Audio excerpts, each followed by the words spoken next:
सर्वांना सुप्रभात. आज आम्ही एका मस्त अशा निसर्गरम्य ठिकाणी आलेलो आहे. आज आहे रविवार आणि सकाळी 7 वाजता म्हटलं की फिरायला जाऊन यावं. त्यामुळे मम्मीनं मला 7 वाजता उठवलं. लवकर जायचं होतं, पण काय झालं की थंडीमुळे म्हटलं की एवढ्या लवकर जायला नको. 7 वाजता थोडंसं ऊन यायला चालू होतं. मग आपण इथं जाऊया. मग इथं आलो. रस्त्यावर सगळे दुकानं शांत होते. अजून कोणीच दुकानं वगैरे उघडली नव्हते. अतिशय शांत वातावरण झालेलं आणि त्यात अशी थंडी. त्यामुळे स्वेटर वगैरे घालून सगळं मस्त असं थंडीत फिरायला मला खूप आवडतं.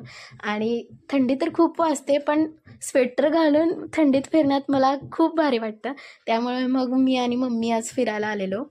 तर इथं आम्ही आलोय, ते ठिकाणाचं नाव तुम्हाला मी व्हिडिओच्या शेवटला जो आपल्याला बघायला मिळतोय हा तलाव आहे. हा शाहू महाराजांनी तलाव बांधलेला आहे. या तलावामध्ये अतिशय शुद्ध असं पाणी आहे. फक्त पावसाचं पाणी या तलावात साठलेलं आहे. कुठलंही दूषित पाणी या तलावामध्ये सोडलं जात नाही.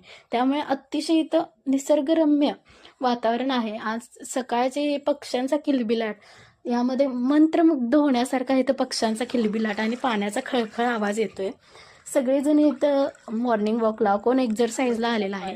सगळ्यांना इथं येऊन खूप भारी वाटतंय. आपण फार्म हाऊसला पैसे देऊन तिथं आनंद एवढा मिळणार नाही, तेवढा आनंद मला इथं मिळाला. एक नंबर वातावरण इथं तयार झालेलं आहे आणि काही कन्स्ट्रक्शनचं काम चालू आहे. तलाव सुशोभीकरण चालू आहे. हा सेम तलाव रंकाळा तलावासारखाच दिसणार आहे. अजून थोडे दिवसांनी रंकाळ्यासारख्या लाईट वगैरे इथं सोडलं जाणार आहे.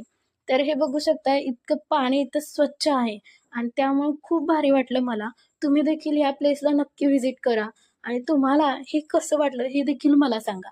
आणि इथे एक पाहण्यासारखं म्हणजे हे जे लाल लाल दिसते ते काहीतरी गवताचाच प्रकार आहे.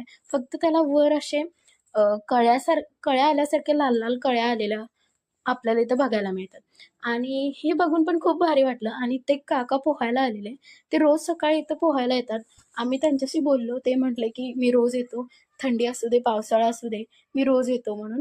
आणि हे पक्षी बघा, हे पक्षी एक नवीन मला पहिल्यांदाच, मी तर पहिल्यांदा पाहिले. आणि खूप लक्षवेधी पक्षी वगैरे येत असतात इथं हिवाळ्यात. आणि ह्या ठिकाणाचं नाव आहे कळंबा तलाव. तर तुम्हाला हे प्लेस कसं वाटलं हे मला कमेंट करून नक्की सांगा. आणि व्हिडिओ आवडला असेल